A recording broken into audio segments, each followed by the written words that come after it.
بادشاہت چاہیے یا علم چاہیے؟ اللہ کے پیغمبر نے کہا اگر علم اور بادشاہت دونوں میں مجھے کسی ایک کو چننا ہوگا تو میں علم کو چنوں گا، اور آپ نے علم کو چنا، لیکن علم کی برکت سے اللہ نے آپ کو بادشاہت بھی عطا فرما دی۔ علم وہ ہے جو مصر کے جیل سے نکال کر مصر کے تخت کا بادشاہ بناتا ہے۔ کیا حضرت یوسف علیہ السلام کو جو جیل سے نکالا گیا تھا کس بنیاد پہ نکالا گیا تھا؟ کیا مصر والوں نے اس لیے نکالا تھا کہ وہ یعقوب علیہ السلام کے بیٹے ہیں؟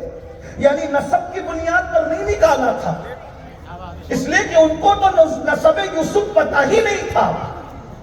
کیا انہوں نے اس بنیاد پہ نکالا تھا مصر کی جیل سے کہ وہ پیغمبر ہے؟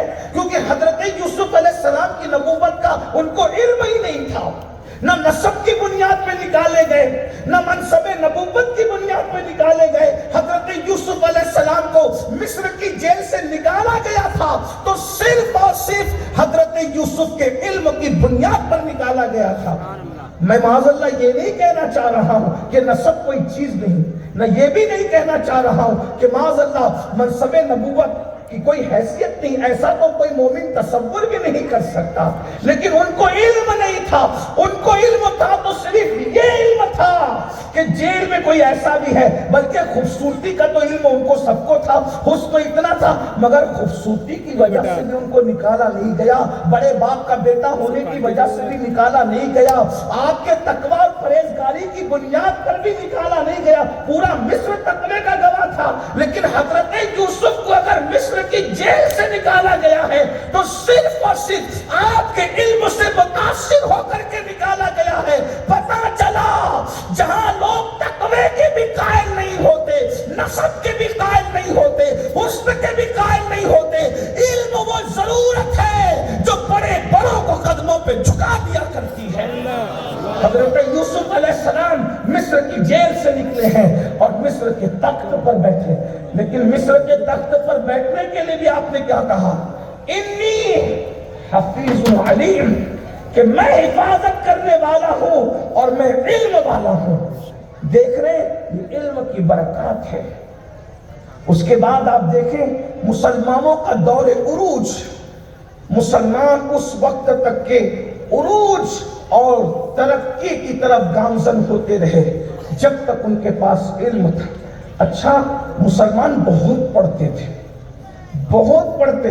امام مالک کی بیٹیوں نے شادی ہونے سے پہلے پوری موطا یاد کر لی تھی، اور جب محدثین موطا سنانے آتے تھے موطا امام مالک تو وہ پردے کے پیچھے بیٹھ کر کے وہ بھی سنتی تھی، اور ان کا قوت حافظہ اتنا مضبوط تھا، اتنا مضبوط تھا کہ وہ لڑکیاں اگر بچیاں موجود ہیں، خواتین موجود ہیں، تو میں ان کی بھی توجہ چاہتا ہوں۔ امام مالک کی بیٹیوں نے پوری موطا حفظ کی، اور جب لوگ موطا سنانے کے لیے آتے تو امام مالک بڑھاپے کی وجہ سے جب کسی معاملے پہ توجہ نہیں دے پاتے، اور محدثین حدیث کی سند یا متن میں غلطی کرتے، مرد محدثین، تو وہ خواتین لکڑی کو زمین پہ مار کر حضرت امام مالک کو اشارہ کرتی کہ یہ محدث حدیث غلط پڑھ رہا ہے۔ اتنے علم والے ہمارے یہاں لڑکیاں تھیں، آپ نے کون نہیں جانتا؟ اللہ اکبر، حضرت سیدنا امام جعفر صادق کی بہو، امام جعفر صادق کی بہو جسے دنیا نفیسۃ العلم کہتی ہے، اور نفیسہ مصری بھی کہا جاتا ہے۔ احسن البیاں لآداب الدعا میں امام اہل سنت نے دعا کی مقبولیت کی جگہ لکھتے لکھتے حضرت نفیسہ مصری کے مزار کی طرف بھی نشاندہی کی ہے کہ جن مقامات پر جلدی سے دعا قبول ہوتی ہے ان مقبول مقامات میں ایک حضرت نفیسہ مصری کا مزار بھی ہے۔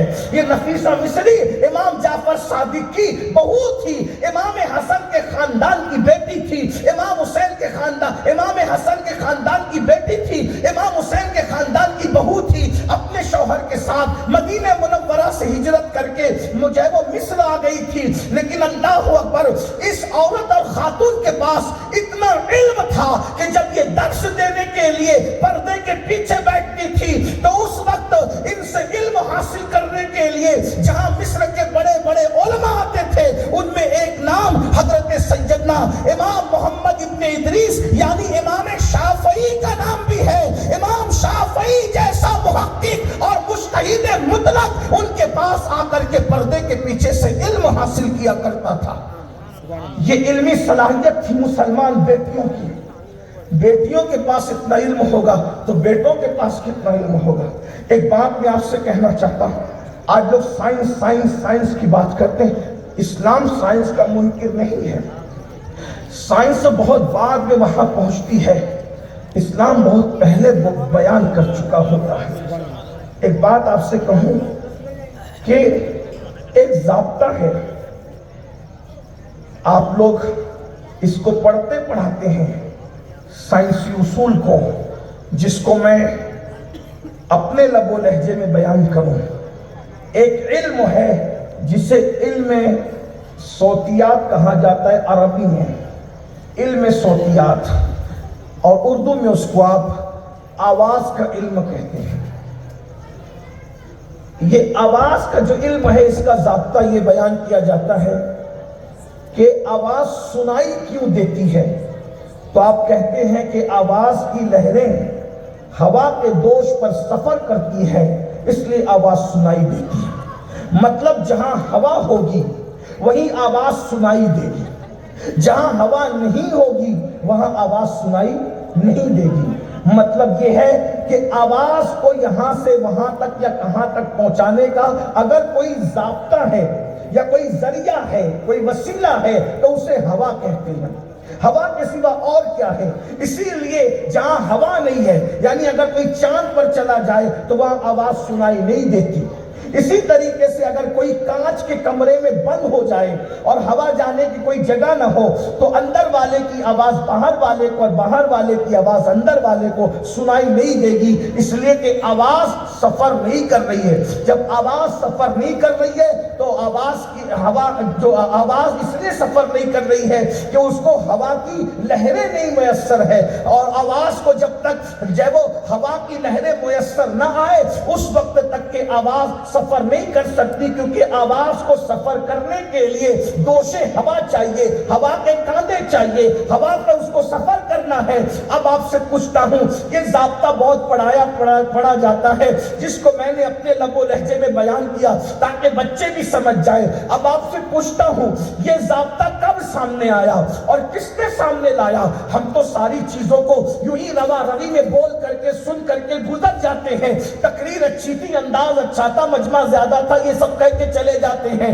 آپ کو بتاؤں، سب سے پہلے یہ ضابطہ اگر دنیا میں کوئی اوپن کرتا نظر آ رہا ہے تو وہ مولا کائنات کا پوتا، امام حسین کا شہزادہ، سید سجاد، عابد بیمار، کربلا کا عین شاہد، میرا امام سیدنا امام زین العابدین سب سے پہلے اس ضابطے کو دنیا کے سامنے لا رہے ہیں۔ کربلا کے اندر جب لاشیں کٹ گئی، پٹ گئی، قافلہ لٹ گیا اور لاشوں پہ گھوڑے دوڑ گئے، تو اس وقت امام زین العابدین نے نہ پرندوں کو کہا، نہ کبوتروں کو کہا، نہ کسی اور کو کہا، بلکہ آپ نے کس کو کہا؟ انی التیا ریح الصبا یوما الی ارض الحرم بلغ سلامی روضۃ فیہا النبی المحترم۔ اے ہوا ادھر آ، اگر تیرا گزر مدینے کی طرف ہو تو میرا سلام میرے نانا محمد الرسول اللہ کو پہنچا دینا۔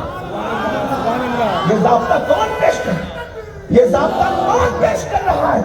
سائنس پہ نازا ہونے والوں، جتنے علوم ہیں سب کے علوم کا سرچشمہ اللہ کی ایک کتاب ہے جسے قرآن مقدس کہتے ہیں۔ یہ میں کوئی خوش فہمی کی بنیاد پہ نہیں کہہ رہا ہوں۔ آپ کو بتاؤں، فرعون کی لاش پر سائنسدانوں نے کتنی مغز ماری کی، فرعون کی ممی پر، اس کی لاش پر کتنی باتیں ہوئی، لیکن کہا گیا جب اس کا پی ایم کیا گیا تو پتا چلا کہ یہ مرا ہے سمندر میں ڈوب کر۔ توجہ فرمائیں، یہ مرا ہے سمندر میں ڈوب کر۔ جب سمندر میں ڈوب کے مرا ہے تو دوسرا سوال پیدا ہوتا ہے، سمندر میں ڈوب کے مرا، سائنس کہہ رہے، یہ ڈاکٹر کہہ رہے ہیں، لیکن جو سمندر میں ڈوب کے مرتا ہے وہ نکلے گا کیسے؟ وہ کیسے نکلے گا؟ تو سمندر میں ڈوب گیا وہ نکلے گا کیسے؟ سب خاموش تھے، کوئی نہیں بتا سکا۔ قرآن نے کہا ہم نے اسے ڈبایا تھا تو سمندر میں، لیکن نکال کے باہر کر کے اس کی لاش کو محفوظ کر لیا تھا تاکہ آنے والے لوگوں کے لیے یہ عبرت ہو جائے۔ قرآن کہہ رہا ہے، دیکھ رہے جہاں سائنس خاموش ہے وہاں قرآن کہہ رہا ہے۔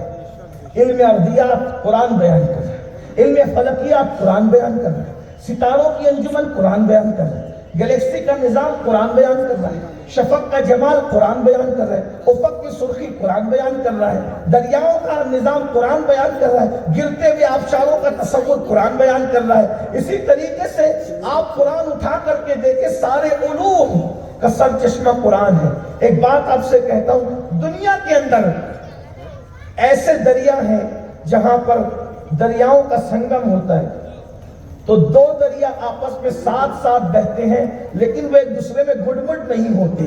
اس کا نظریہ قرآن نے پیش کیا، مرج البحرین یلتقیان بینہما برزخ لا یبغیان۔ یہ جو دو دریا آپس میں گھٹ مٹ نہیں ہوتے اس کی وجہ کیا ہے؟ مل کے بہتے ہیں، اس لیے کہ اللہ نے ان کے درمیان ایک برزخ، ایک پردہ، ایک جھلی حائل کر دی ہے جو دونوں کو ایک دوسرے میں گھٹ مٹ ہونے نہیں دی۔ یہ بتائیں، آج سے 1450 سال پہلے قرآن، مجھے صرف تمہید میں یہ عرض کرنا ہے، اسلام ایک علمی مذہب ہے، آفاقی اور علمی مذہب ہے، یہاں علم کی بات ہوتی، اسی لیے ہمارے یہاں علم والوں کو فضیلت ہے، علم والے افضل ہیں۔ نماز پڑھانے کے لیے علم والا چاہیے، پیر ہو علم والا چاہیے، ولی بھی ہمارے یہاں کسی ان پڑھ کو ہم نہیں مانتے، اس لیے کہ اللہ جسے ولی بناتا ہے کسی ان پڑھ کو ولی نہیں بناتا، اللہ ہمیشہ علم والوں کو ولی بناتا ہے۔ لوگ مجھ سے کہتے ہیں تو ایسی بات کیوں کرتا ہے؟ میں کہتا ہوں اس لیے کرتا ہوں کہ ان پڑھ اگر تیرے گھر تیری بیٹی کا رشتہ لے کر آئے تو تو کیا اس کو بیٹی دے گا؟ جب ان پڑھ کو تو بیٹی نہیں دے گا تو اللہ ان پڑھ کو اپنی ولایت کیسے دے گا؟ اسی لیے اللہ ولایت بھی پڑھے لکھے لوگوں کو دیتا ہے۔ یہ اور بات ہے، جس کو ولایت دیتا ہے اس کو پڑھا دیتا ہے، کبھی پڑھانے کے لیے استاد عطا کرتا ہے اور کبھی کبھی صاحب نگاہ کی نگاہوں سے پڑھا دیا جاتا ہے۔ تو نے کی کتابوں سے، میں نے بھی نگاہوں سے، فرق ہے بہت باعث تیرے میرے پینے میں۔ لیکن بہرحال ولایت سے پہلے علم دیا جاتا ہے۔ حضرت موسیٰ علیہ السلام نے جو سفر کیا ہے خضر علیہ السلام سے ملاقات کا، علم کے لیے کیا، اور اللہ نے حضرت خضر کی جو پہچان بتائی ہے، فرمایا کہ وہ دو دریاؤں کے پاس ملے گا۔ یہ ایک طویل تفسیر ہے تو عرض صرف اتنا کرنا چاہتا ہوں، اسلام علم کا مذہب، جب تک مسلمان علم کی طرف پیش رفت کرتے رہے کامیاب رہے۔ ایک بات آپ کو بتاؤں، آج نہ ہمارا غریب اپنے بچے کو پڑھاتا ہے نہ مالدار اپنے بچے کو پڑھاتا ہے، لیکن آپ کو پتا ہوگا اسی ہندوستان میں، بلکہ پوری دنیا کی بات، لیکن پہلے ہندوستان ہی کی طرف آ جائیں۔ ہم ملک ہندوستان میں رہتے ہیں، بھارت میں رہتے ہیں، اسی ہندوستان میں بادشاہوں نے بھی اپنے بچوں کو اتنا پڑھایا تھا کہ بادشاہوں کے بچے بھی جو علوم رائج تھے اس میں مہارت رکھتے تھے۔ کئی اور طرف نہ جائیں، شاہ جہاں کو دیکھیں، حضرت شاہ جہاں نے اپنے بچوں کو پڑھایا۔ دارا شکوہ کو لے لیں، دارا شکوہ ایک بہت پڑھا لکھا انسان تھا، باضابطہ دارا شکوہ کی کتابیں موجود ہیں اولیاء اللہ پر، اسی طریقے سے بزرگان دین کی زبان سے جو اقوال نکلے اس کی تشریح پر۔ پھر ساتھ ہی ساتھ حضرت اورنگزیب کو لے لیں، اورنگزیب کو بھی پڑھایا۔ اورنگزیب تو انہوں نے باضابطہ طور پر علم فقہ کو پڑھا اور باضابطہ طور پہ پڑھا، 6 مہینے میں قرآن حفظ کیا۔ اورنگزیب کی بہن، دنیا میں اس کا نام بڑا عام ہے، جہاں بیگم اتنی پڑھی لکھی تھی کہ سب سے پہلے سرکار غریب نواز کی سیرت پر اگر کسی نے کتاب لکھی ہے تو کسی مرد نے نہیں لکھی بلکہ ایک عورت نے لکھی ہے، اور اس کو دنیا جہاں آرا بیگم کے نام سے جانتی ہے۔ بعد کے جتنے بڑے بڑے علماء اور دانشور اور مورخین نے کتابیں لکھی غریب نواز کی سیرت پر، جہاں آرا کے حوالے کے بغیر کوئی بھی آگے نہیں بڑھ سکا، چاہے علامہ ارشد القادری ہو، علامہ نظامی ہو، اور پھر اوپر جدھر جائیں سب کو جہاں آرا بیگم کا حوالہ لینا پڑا۔ یعنی کہ اس دور میں بادشاہ بھی اپنے بچوں کو اتنا پڑھاتے تھے۔